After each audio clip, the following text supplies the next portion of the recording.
పేరిట మీ అందరికీ ఈ రాత్రి కాలపు శుభములను వందనములను తెలియజేయుచున్నాను.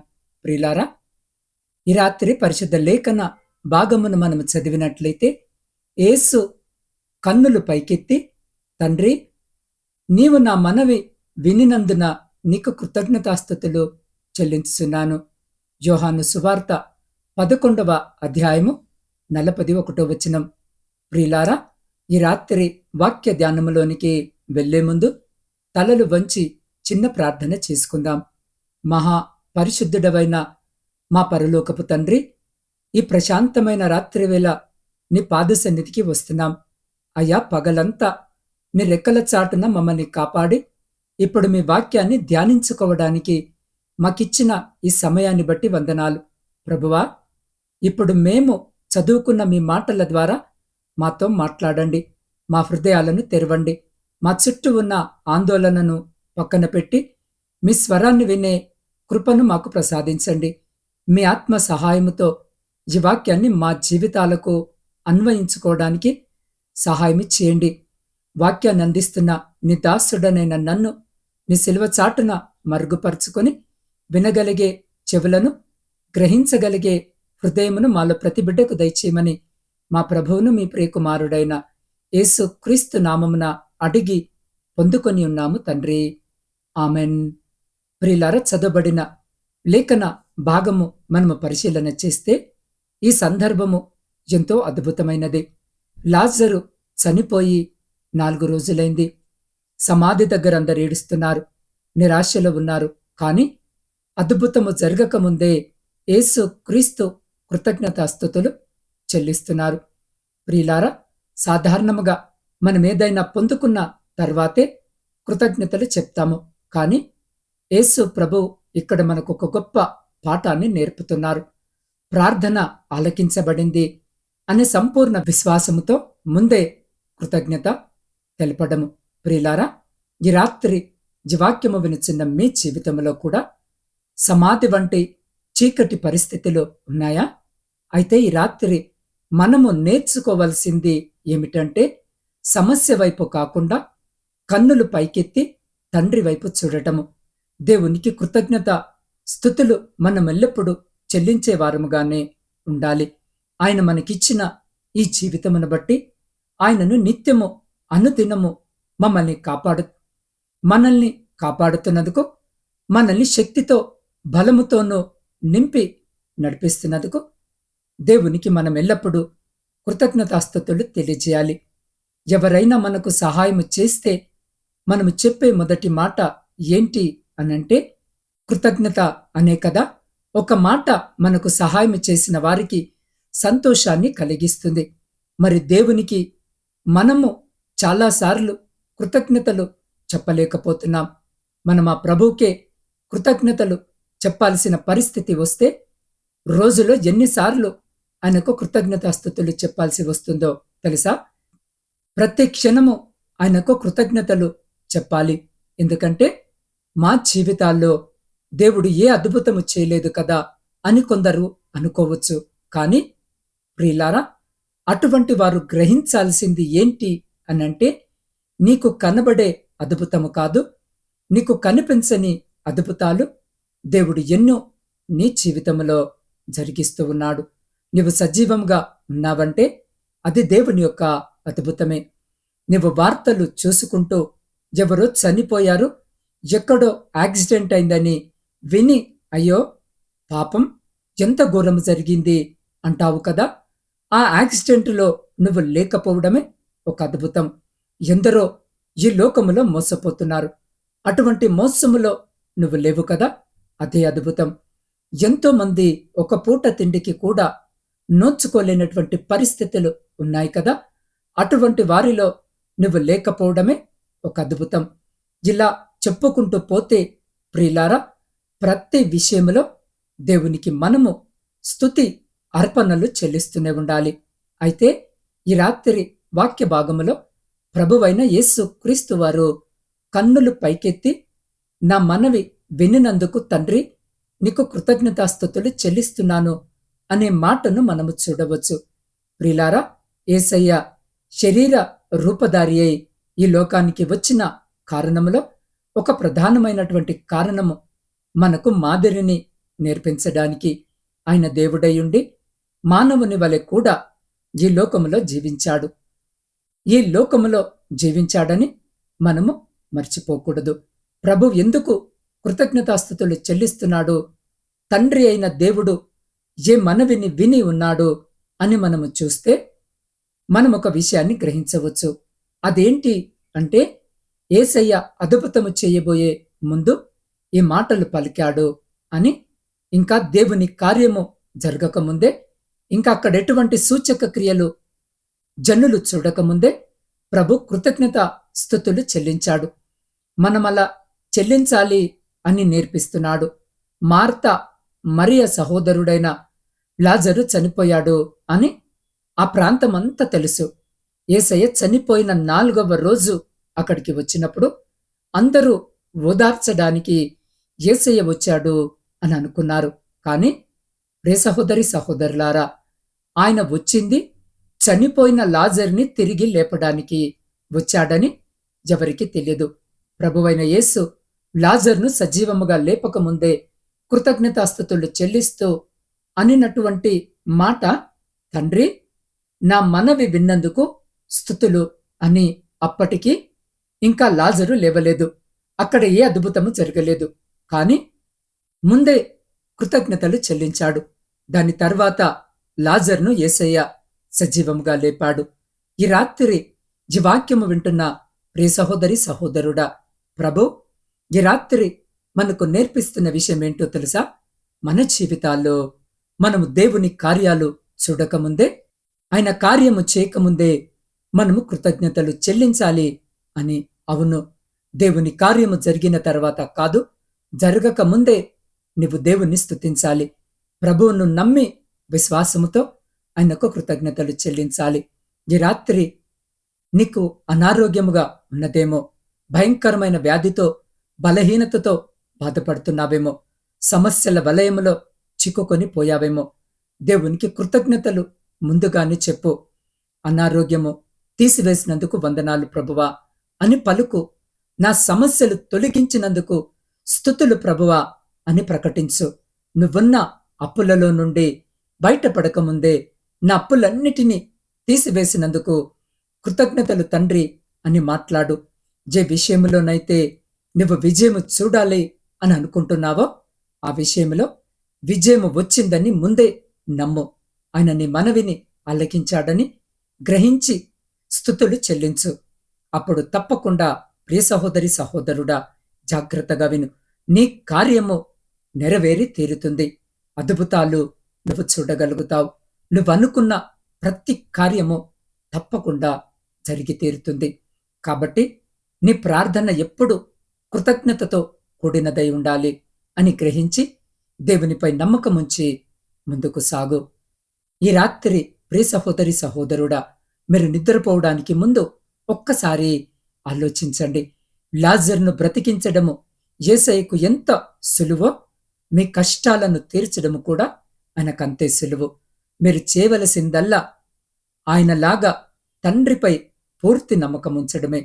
మీరు అడిగిన ప్రతి చిన్న ప్రార్థనను దేవుడు వింటున్నారు.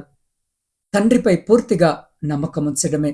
కాబట్టి ఈ రాత్రి ఈ వాక్యము వింటున్న మీరు ఎవరైనా సరే, ఎక్కడున్నా సరే, ప్రియ సహోదరి సహోదరుడా, కొన్ని నిమిషాలు మన విశ్వాసాన్నంతా ఆయనపై వేస్తూ ఈ ఆరాధన గీతము పాడుకుందామా?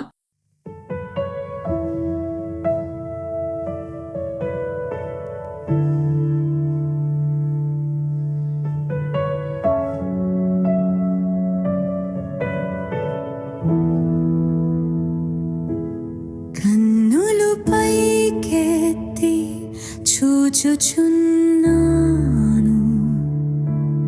నీ ముఖ కాంతిని వెదకుచున్నాను. తండ్రి, నీవు నా మనవి విన్నందున నీకే కృతజ్ఞతాస్తుతులు చెల్లించుచున్నాను.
శక్తియు లేదు. మరణపు ఛాయలలో జీవమును ఇచ్చువాడా, నా స్తుతి సింహాసనముపై ఆసీనుడా. స్తుతియే నా ఆయుధం,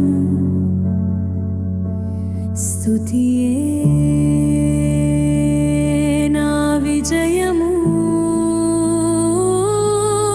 నీవు నా పక్షమున ఉన్నావు,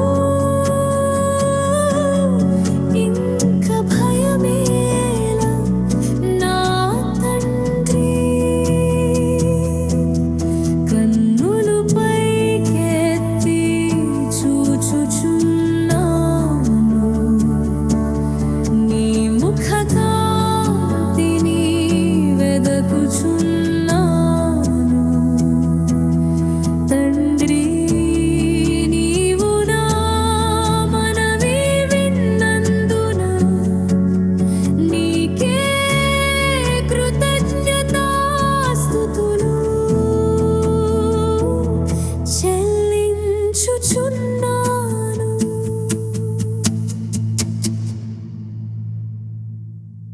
అవును ప్రియ సహోదరి సహోదరుడా, అడిగిన ప్రతి చిన్న ప్రార్థనను దేవుడు వింటున్నాడు. సమాధానం ఇంకా రాలేదని దిగులు పడకండి. యేసయ్యలాగా తండ్రి, నా మనవిని విన్నందుకు వందనాలు అని ఇప్పుడే చెప్పడము ప్రారంభించండి. ఆ కృతజ్ఞత భావమే మీ జీవితంలో అద్భుతాలకు ద్వారము తీస్తుంది. కాబట్టి ఈ రాత్రి ఈ మాటలు వింటున్న నీవు ఏ స్థితిలో ఉన్నా అదే స్థితిలో ఉండి నీ చేతులు వీలైతే ఆకాశము వైపెత్తి లేదా నీ కుడి చేతిని నీ హృదయంపై వేసుకొని మోకరించగలిగితే మోకరించి నాతో పాటు ప్రార్థనలో ఏకీభవించండి. పరిశుద్ధుడా, ప్రేమ నమ్మకము కలిగిన మా ప్రియ పరలోకపు పరమ తండ్రి, మీ కనికరము కలిగిన నామమును బట్టి స్తుతులు స్తోత్రాలు వందనాలను చెల్లించుకొనిచున్నాం.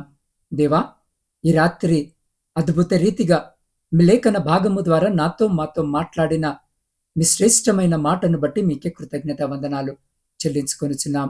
అవును తండ్రి, నీవు మా జీవితంలో జరిగించినటువంటి కార్యములకు గాను, జరిగించబోయే కార్యములకు గాను ముందుగానే కృతజ్ఞతాస్తుతులు చెల్లించి తండ్రి స్తుతించేటటువంటి మనస్సును మాకు దయచేయమని బ్రతిమలాడుకుంటున్నాం.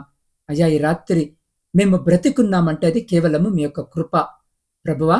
అందును బట్టి మీకు స్తోత్రాలు.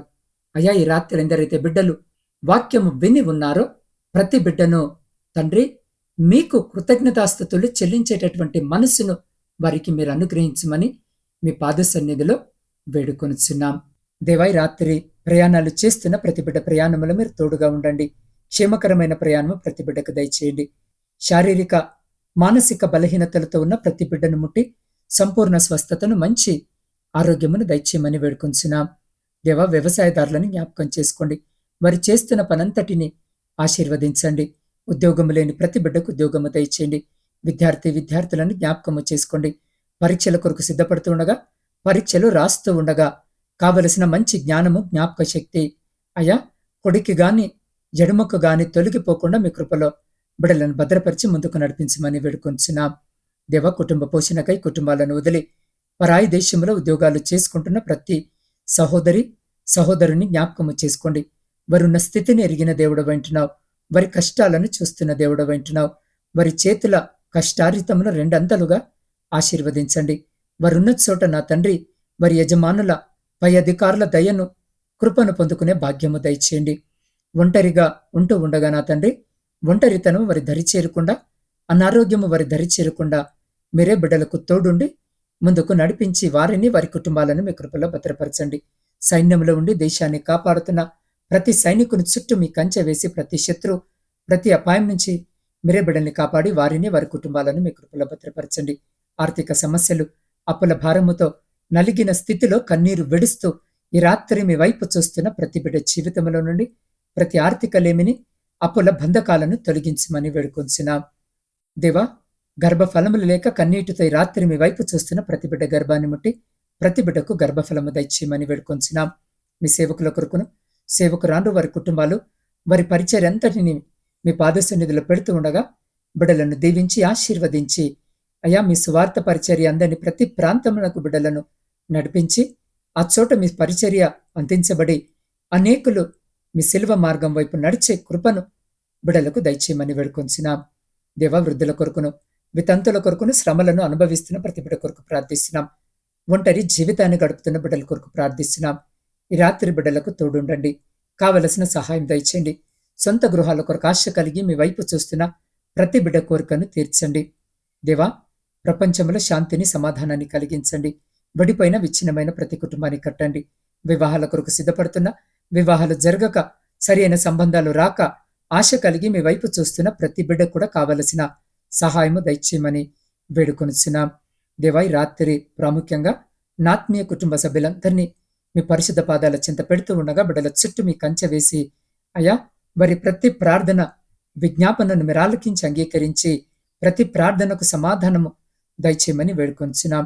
ఈ గాఢాంధకారమైన చీకట్లో మేము నిద్రిస్తూ ఉండగా మా గృహాల చుట్టూను, మాత్మీయుల గృహాల చుట్టూను, మా ఇరుగు పొరుగు వారి గృహాల చుట్టూను మీ అగ్ని కంచె వేసి ప్రతి బిడ్డను మీ దేవదూతల రెక్కల చాటున భద్రపరిచి ప్రతి అంధకార సంబంధమైన శక్తులన్నిటి నుండి మీరు సంరక్షించి కాపాడి మీ చిత్తమైతే, మీరు అక్కడ ఆలస్యమైతే ఎన్నికలేని మమ్మలను మరొక శ్రేష్టమైన నూతన దినములోనికి ప్రవేశింపజేయమని మా రక్షకుడును మీ ప్రియకుమారుడైన యేసు క్రీస్తు శక్తి కలిగిన నామమున ప్రార్థించి స్తుతించి అడిగి పొందుకొని ఉన్నాము తండ్రి. ఆమెన్.